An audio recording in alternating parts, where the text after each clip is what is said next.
11월 29일 오늘의 말씀은 사사기 13장 15절에서 25절입니다.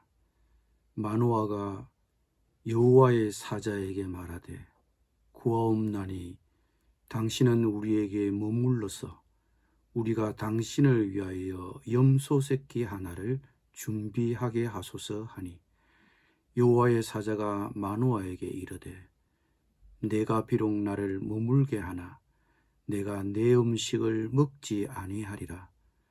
번제를 준비하려거든 마땅히 여호와께 드릴지니라 하니 이는 그가 여호와의 사자인 줄을 마노아가 알지 못함이었더라. 마노아가 또 여호와의 사자에게 말하되 당신의 이름이 무엇이니까? 당신의 말씀이 이루어질 때에 우리가 당신을 존귀히 여기리이다 하니 여호와의 사자가 그에게 이르되 어찌하여 내 이름을 묻느냐? 내 이름은 기묘자라 하니라. 이에 마노아가 염소 새끼와 소제물을 가져다가 바위 위에서 여호와께 드리매 이적이 일어난지라. 마노아와 그의 아내가 본즉 불꽃이 제단에서부터 하늘로 올라가는 동시에 여호와의 사자가 제단 불꽃에 휩싸여 올라간지라. 마노아와 그의 아내가 그것을 보고 그들의 얼굴을 땅에 대고 엎드리니라. 여호와의 사자가 마노아와 그의 아내에게 다시 나타나지 아니하니 마노아가 그제야 그가 여호와의 사자인 줄 알고 그의 아내에게 이르되 우리가 하나님을 보았으니 반드시 죽으리로다 하니 그의 아내가 그에게 이르되 여호와께서 우리를 죽이려 하셨더라면 우리 손에서 번제와 소제를 받지 아니하셨을 것이요 이 모든 일을 보이지 아니하셨을 것이며 이제 이런 말씀도 우리에게 이르지 아니하셨으리이다 하였더라. 그 여인이 아들을 낳음에 그의 이름을 삼손이라 하니라. 그 아이가 자라매 여호와께서 그에게 복을 주시더니 소라와 에스다올 사이 마하네단에서 여호와의 영이 그를 움직이기 시작하셨더라. 아멘.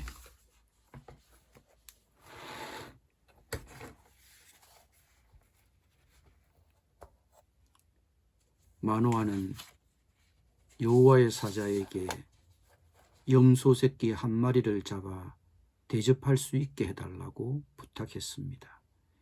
이에 여호와의 사자는 그 음식을 자신이 먹지 않을 것이라며 그 염소를 여호와께 번제로 드리라고 대답했습니다. 마노아의 제안을 여호와의 사자가 거절했다는 것은 마노아가 지금 상황을 제대로 파악하지 못하고 있음을 보여줍니다.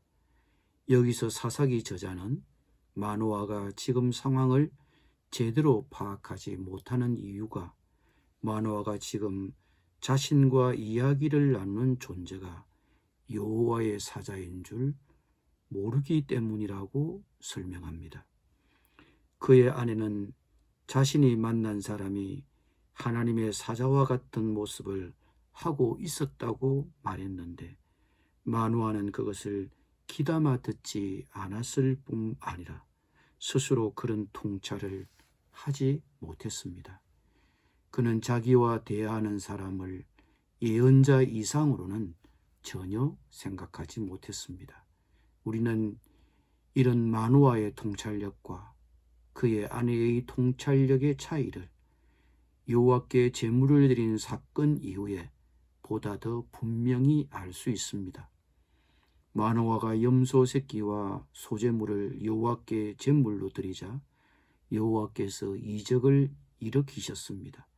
제단에서 불길이 하늘로 솟아 올라갔고 여호와의 사자 또한 그 제단의 불길 속에서 위로 올라갔습니다. 그제야 마노아는 자신이 여호와의 사자를 만났음을 깨달았습니다.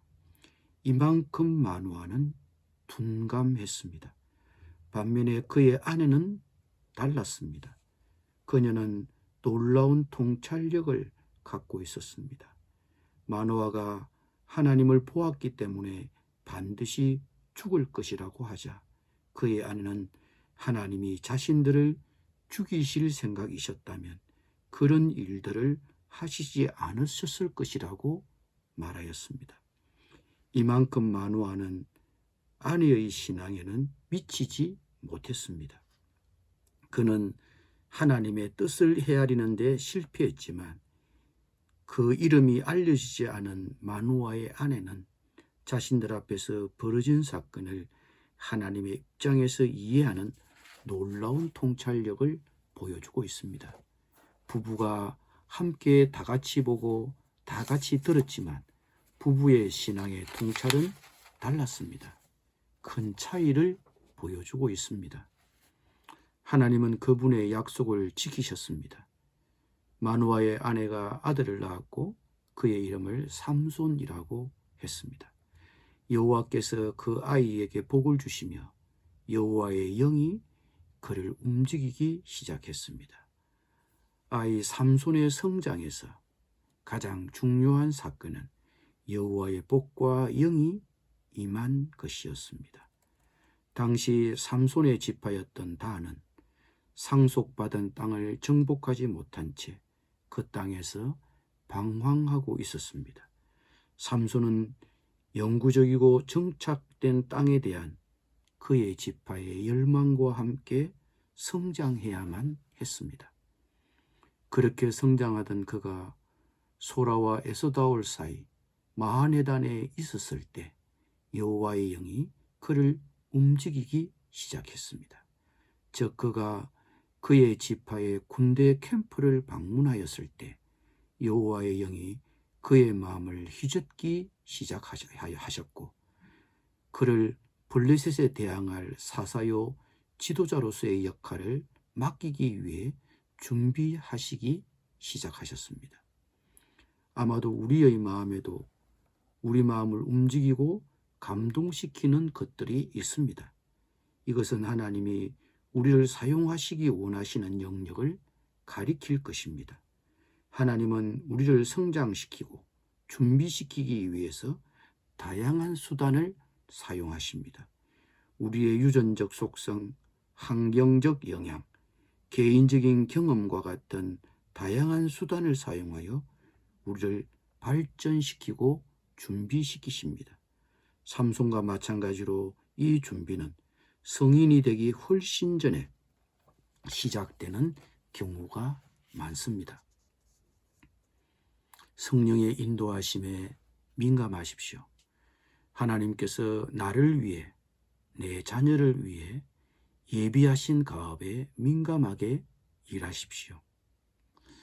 나와 나의 자녀의 과거는 나와 나의 자녀들이 상상하는 것보다 더 유용할 수 있습니다. 아이폰 수리업체를 운영하시는 서강잡서 김학민 대표의 인터뷰 기사를 들은 적이 있습니다. 그는 북한에서 어릴 때부터 수리를 좋아해서 꼬마 수리공이란 이름으로 불렸고 북에서 어린 나이에 부모님을 잃고 13살 때부터 시계, TV, 라디오, 비디오 레코더 등을 고쳐주면서 벌어먹고 생활했다고 합니다. 20대 중반에 탈북 이후 방황하다가 후원자의 도움으로 서강대 전자공학과에 진학한 후에 룸메이트의 아이폰을 수리해준 계기로 학교를 쉬고 수리점을 운영하기 시작했다고 합니다. 그가 지금 이렇게 말합니다. 자신의 과거를 돌아보아도 술이었고 지금의 자신을 돌아보아도 술이었다. 그런데 그가 사업과 학업의 기로에 놓였을 때 너무 많은 고민을 했다고 합니다. 교수님과 상담을 해도 장학제든 후원자들도 그 모두의 조언은 일치했다고 합니다. 공부해야지 뭐하냐. 빨리 졸업하고 남들이 가는 길을 따라가라. 탈북자로서 학벌마저 없으면 어떻게 이 냉정한 사회에서 살아가겠느냐. 이런 조언은 그의 가슴을 파고들었고 다 같이 가는 길에 혼자 나오는 것이 힘들었다고 합니다.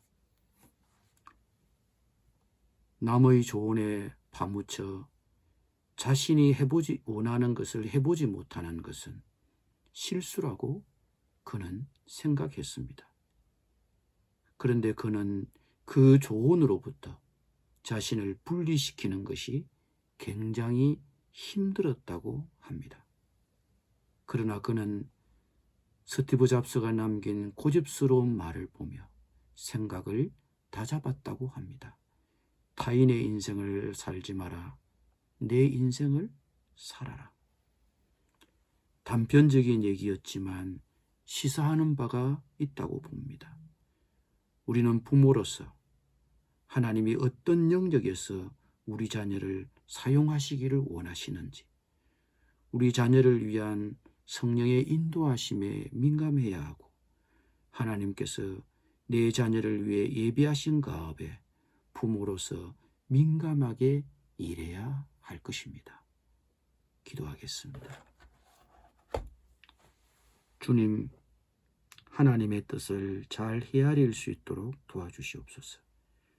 특히 하나님이 우리 자녀를 어떤 영역에서 사용하시길 원하시는지 성령의 인도하심에 민감하게 부모로서 돕게 하여 주시옵소서.